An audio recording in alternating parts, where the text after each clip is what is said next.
Good morning, everybody, and welcome to Church at Home with Rachel for Tuesday, the 14th of May. Yes, I believe it's the 14th of May. My pleasure to be back with you. Sorry this is late today. I was not able to record this prior to this morning, and I'm not running late. It is 8:53. I'm in the office at St. Matthew's Cathedral, back after a weekend at the PA. The PA is spelled P-A-S. It is north of the 53rd parallel, I believe, and it is where I spent the weekend with many of my parishioners from many of the churches that are north of the PA. So Church of the Redeemer, the Christ Church, and Church of Messiah from the PA itself in OCN, the Cree Nation up there, and also from Easterville and from some folks from Flin Flon and Thompson and Cormorant and a whole bunch of places in between. We had a wonderful weekend, packed, absolutely packed. I spent Friday evening with the clergy of the PA having dinner, and then Saturday morning in a deanery meeting, which is a meeting when we gather lay leaders and clergy from all of the congregations together from a certain geographical area. And we talk about the church, we talk about who we are, what we're doing. And it was mostly just talking about who we are, an introduction for me to them and them to me, which was beautiful. Then we had an afternoon liturgy in which we did many things. We collated Kara Mendrick as the Archdeacon for Education and Training. We created a canon, sort of a wisdom keeper, a knowledge keeper of the church, in the Reverend Canon Flora Young. We blessed the holy oils for chrism and for unction, for healing, and for rites of initiation, and continued being present with Christ. What else did we do? Oh, we renewed our vows for all of our lay readers, our deacons, priests, and the bishop. We renewed our vows for our roles to remind us of who we are in God's church and who we are called to serve. And then I had a couple of meetings with clergy, and Sunday we had a joint service of all three, the two churches, Church of the Messiah and Church of the Redeemer, from the Ocean Pascoac Cree Nation. I hope I pronounced that correctly. And from the PA, the town of the PA. We gathered at Christ Church in the PA and had a joint service, celebrated Mother's Day, and we installed the vestries, which is the body of people who do the work of the church, the practical, professional, taking care of the property kind of work of the church. And we had a great children's focus and all kinds of things. It was incredible. One of the things that helped, that I really appreciated during my time in the PA this weekend was the reminder of what it is to get back to the basics, to get back to what it is I am called to do as a deacon, a priest, and now a bishop, but also to get back to the theological basics. There are times when you're in a city church or you're doing the work of the church that it gets easy to be thinking about things from a theologically more up here, like that old joke about how many angels can dance on the head of a pin. That's not a joke. There are a lot of times when we find ourselves as clergy in conversations that are erudite. They're important, and and they're interesting, and they're fascinating, and we need to have them. But then at the same time, the question is, are they actually necessary to the work that we do on the ground? Do my parishioners care how many angels dance on the head of a pin? Well, there may be some.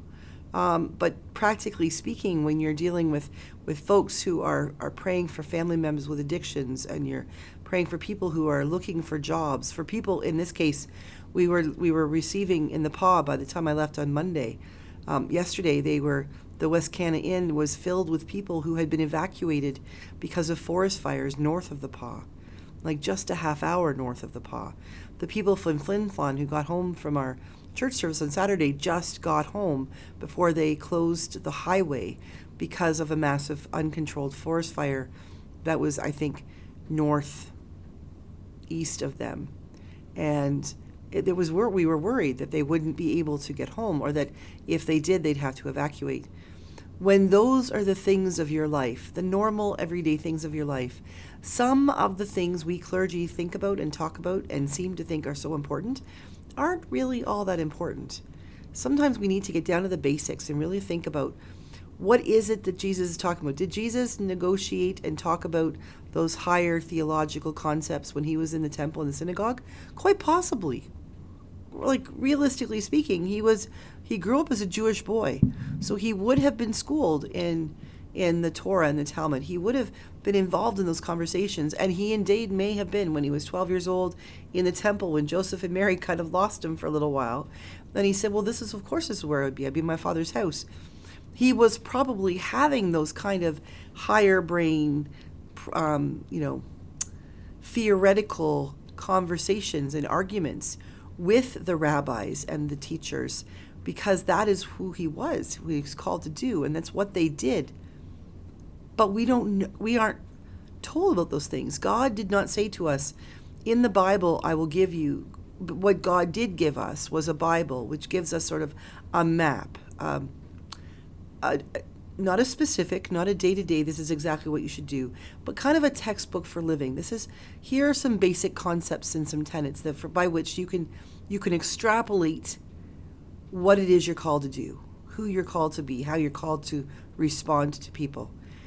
And God, through the people who wrote the Bible and the people who compiled it and chose which parts of the teachings would be in the Bible, because not all teachings made it into the canon that is the Bible, these through God's inspiration, through the work that they did, the prayers that they had, the conversations they had in compiling the canon that is the Bible, they made decisions about what would be included and what would not. And those debates about things that were so specific and so otherworldly, not necessarily practical for this life, those conversations that Jesus would absolutely have had as a student, as a young Jewish man, are not what was chosen to share with the world in the Bible. What was chosen were practical things like, how do we treat one another? How do we love one another? When is it appropriate to reap the harvest? When is it appropriate to rest? How do we treat another person who has sinned against us? How do we expect we can be treated when we have sinned? Those are all things that are very practical. And they're not like way up here head knowledge. Yeah, they're absolutely part of the way we think, but they're also heart knowledge and life knowledge. And so the reason I'm telling you this is the children's focus, children's foci are dangerous. It's like a comedian getting out there and not knowing his crowd or her crowd. You ask a question, you have to be prepared for any answer. So I was talking to the children at Christ Church on Sunday, and gathered from all over the place, about prayer. And I said, do you pray at night before you go to bed? And everybody said yes, which isn't always a given anymore.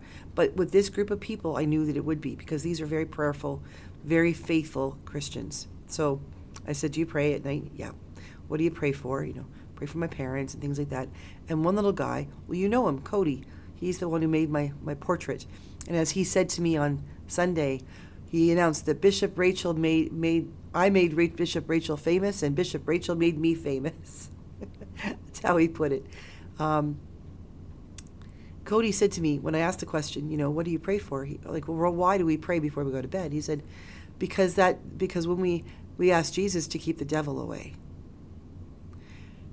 I have been doing this now for 25 years. Yesterday was my 25th anniversary of being a collared person in the church. And never have I heard it been put so beautifully or so succinctly, that we pray so that we ask Jesus to keep the devil away. And now we work in the Anglican Church, we talk a lot about a lot of things, but not very often do we talk about evil or do we talk about the devil. It's just not happening. We skirt around it.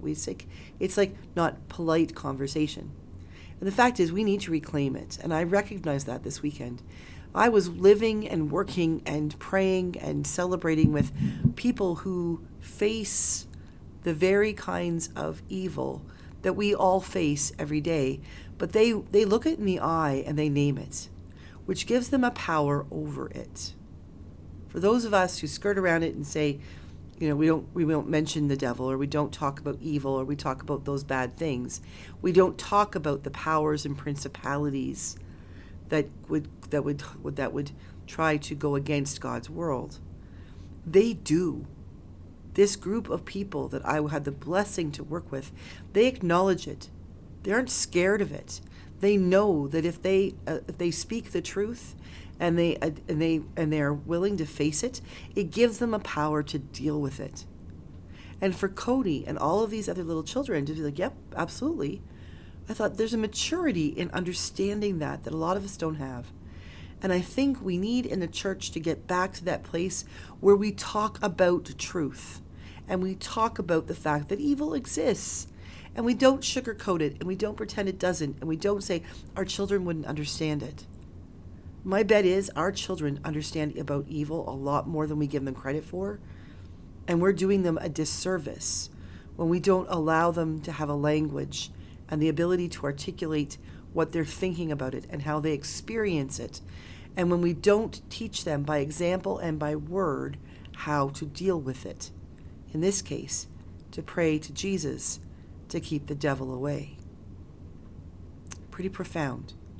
So maybe us clergy types need to do a little less debating about angels on the heads of a pin, and even maybe a lot less debating about marriage and relationships and who people are in the eyes of God, and maybe get right down to the basics of who we are in relationship with God and who else is around us when we are in relationship with God, and how we might fight off those principalities and powers that speak not of God, but speak of the one who is not God.